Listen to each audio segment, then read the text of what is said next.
Good morning. We are we are going on a puppy run, and they know something's happening, but I haven't told them yet. So they're kind of like getting ready to get excited. We're gonna go to a little favorite spot. It's in at one of our parish's oratories. We have perpetual adoration there behind a cemetery. So I'm going to puppy go running? No? They already know. they were whining a half mile back, so right? And my car is on smoking. There's oil burning somewhere inside of it. I'm on a dead end road here. And yeah, this is a lemon. I've had 4 of these vans. I've driven the snot out of them. He knows we're. Yup, there's my little girl. But we're gonna go. As you can see, we have an adoration chapel in there, and they're gonna go down this road a little bit. Oh, there's a lot of people here.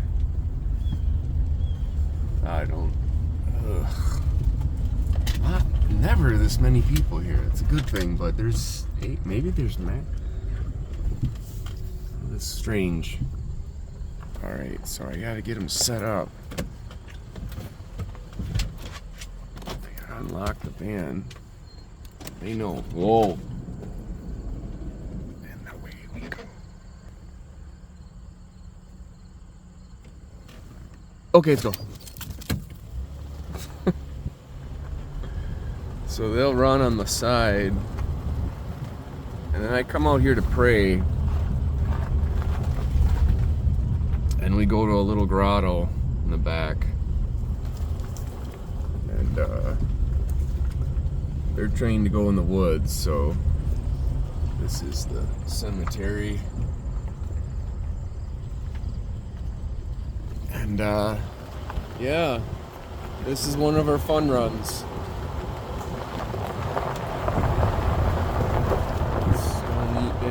Back here, Lily's going potty. Rav is up in his territory, and this is Our Lady of the Dells.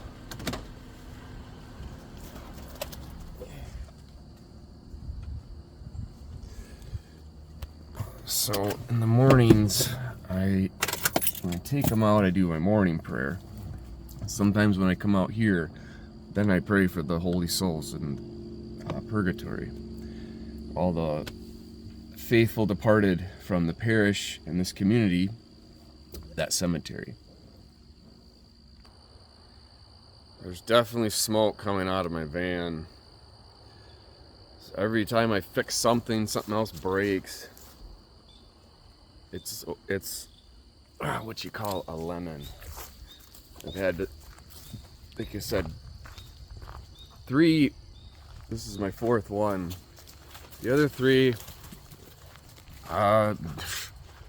never hardly any change, parts, anything. And that could go wrong. Never really did. But that sucker, gosh, it's not even worth anything. I know what's wrong with it, and then it costs $1,000 to fix it, and I'm not spending $1,000 to fix a $1,000 van. Anyways, I came out here to let the dogs out, but I also wanted to talk about grief. As a pastor, a priest, that's a big part of the job. I spend a lot of time with people who have lost loved ones, who are in the process of losing a loved one. They're in hospice. Family member has cancer. Family member died unexpectedly. Children dying. Unexpected deaths. Young couples who lose their spouse in a car accident. I deal with that. Every priest deals with that regularly. And in a big parish, in the suburbs of the cities, weekly. There's parishes I know that deal with 2 to 4 funerals a week, and 20% of them are tragic, unexpected deaths. So it's a big part of the ministry, is helping people with grief. I'm going to show is a cemetery that I frequent, and it's well kept. I'm going to go by the Stations of the Cross, and this is where I kind of do my stations. I'll stay in the car in this lane, and then I pray the rosary right in front of these stations, which is very unique. I've never seen stations like this. But I'll say prayers for all the faithful departed here. And so, the 10th station. So if you're dealing with grief, I tell folks, it's okay, absolutely okay to take your time with grief. It's a little too much light. Taking your time is part of the process. No rush, but there's also an end to grief. You should not cling on to our loved ones too long, because that can really affect your health psychologically, mentally. You can fall into real deep depression, and that's not healthy either. For example, I had a mother who lost a child, and I was with them, guided them. They they were expecting the death, so it was a lot easier. But they grieved for about a year and a half, 2 years. So I would say that's very natural, normal, nothing out of the ordinary. And then there's another extreme to that, and I don't want to sound like I'm insensitive, but one shouldn't cling to it and not let go of a death of a loved one for decades. I have a mother who lost a child unexpected. It was just a tragic accident. They fell and hit their head, and then it was over. 12-year-old boy just was playing like all 12-year-old boys do, and he hit his head just right where lights out, and it's about as tragic as it gets for a parent. But then the mother, she just couldn't let go. She was so angry, and rightly so. I mean, that's just tragic. It just breaks my heart thinking about it right now. But 30 years went by, and she was in her, mid-50s, and she still is stuck in that grief. And that's where I would come in and try to help and listen always, but you also have to guide them out of the grief, because there is a process there's a process. In other cultures, if a person loses a loved one, like a wife loses a husband, the father or someone in the village, this is thousands of years ago, so culturally, Iron Age, let's go Bronze Age, you weren't allowed to date, court, and seek another suitor, husband or whatever, a partner. You went through your grief, and then you couldn't date because you were in your grief period. You were in mourning, they called it. Once you're in mourning, there are people, your family, your parents, or the village elder, they would monitor your grief. They would be with you and support you. And then when they thought you were ready, they would release you from that. They would say, okay, now you're free to go marry. It might be a year to 2 years, but a healthy amount of time. And there's a reason for that. Because if you're stuck in the grief for decades and decades, and I've spent a lot of time with people who are in their 50s, 60s, 70s who never could reconcile. They could just, and I get it. I don't know how I could. I'm sure I would be probably one of those who couldn't let go. But then you're not living. You know, you're dying almost, and you're stuck in the death of your son or daughter. And there's a time to let go and start living your life, which is what your loved one would want. I don't think most loved ones, you know, a child in heaven looking down at his mother, and 30, 40 years they're still grieving and they psychologically can't let go, and so they're stuck in that place. That's unhealthy grief.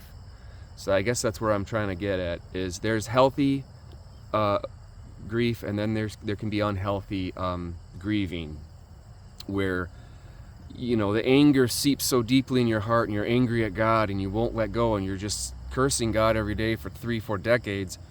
That's not healthy. So, because in the end we're all going to die. That's the other thing, is you got to reconcile with the reasoning. In the end, all of us are going to eventually exit this world through death, and there's another life coming. And so that's a healthier approach, is to live on and find joy again, find love again, move on to better years. And you might lose another person. So death is very natural and part of life, and we must not fight it and be angry about losing our loved ones to that degree. I mean, you got to give it a healthy boundary, and there's a buffer, you know.